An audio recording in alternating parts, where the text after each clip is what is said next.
So now the last thing we're going to work on is our ivy. And what we're going to do for that is I've just got some more of that bright green paste. Now, if you'll notice, I did not roll this as thin as I've been rolling everything else, and here's why. If you look at our veiner, look at the difference in the veins. You see how thick these veins are versus these? If you try to put a super thin, let me give you a demonstration.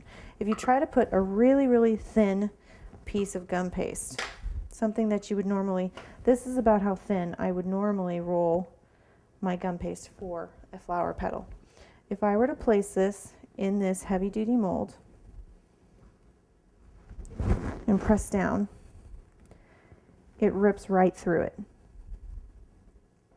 It's far too heavy duty. It's far too big of a mold to place that thin of a leaf in. So you want to leave it a little bit thicker than what you may be used to. Here we go.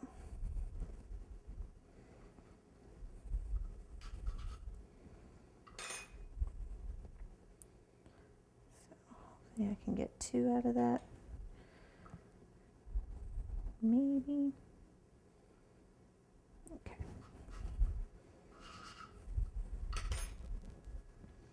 Once again, I'm going to leave that green aside so we can do our twiddle.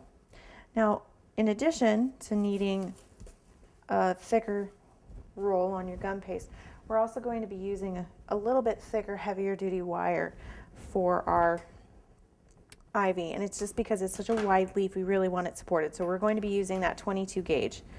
So you're going to follow the same exact thing you did with your anemone petals. You're just going to find out how long you need it to be, place it, rub back and forth. Oops, sorry.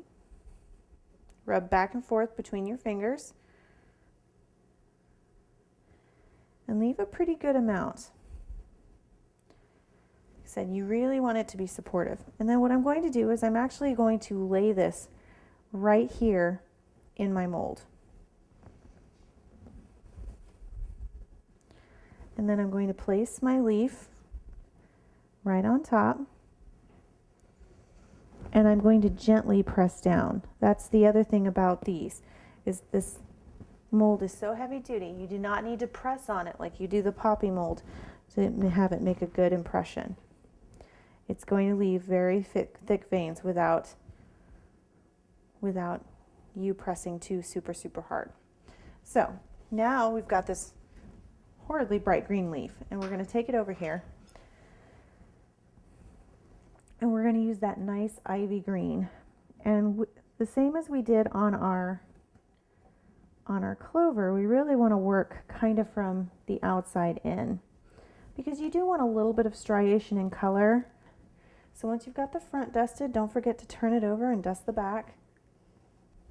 You can really see the definition on those veins once you start to dust it. Okay, now for your drying, you have a couple of options. You can put down a piece of foil that you've crumpled up and dry your leaves on that, and it'll give them a really nice free form shape. Or you can do what I'm going to do right here, and I'm going to use my flower rack once again to my advantage. And basically all I'm going to do is I'm going to pick my leaf up and I'm going to let it hang.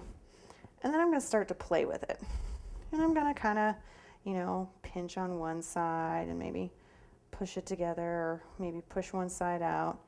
And basically when I finally find a shape I'm happy with, I'm going to bend a little hook in it, and I'm just going to hang it, and I'm going to let it do its thing. I'm going to hang it over here. And I'm just going to let it hang out. And in a few minutes it'll set up and it'll start to dry, and it'll keep that nice shape. And you want all your leaves to be unique, because no two leaves are going to be exactly identical in nature, and it's really going to add to the realism of your piece if your leaves are all different.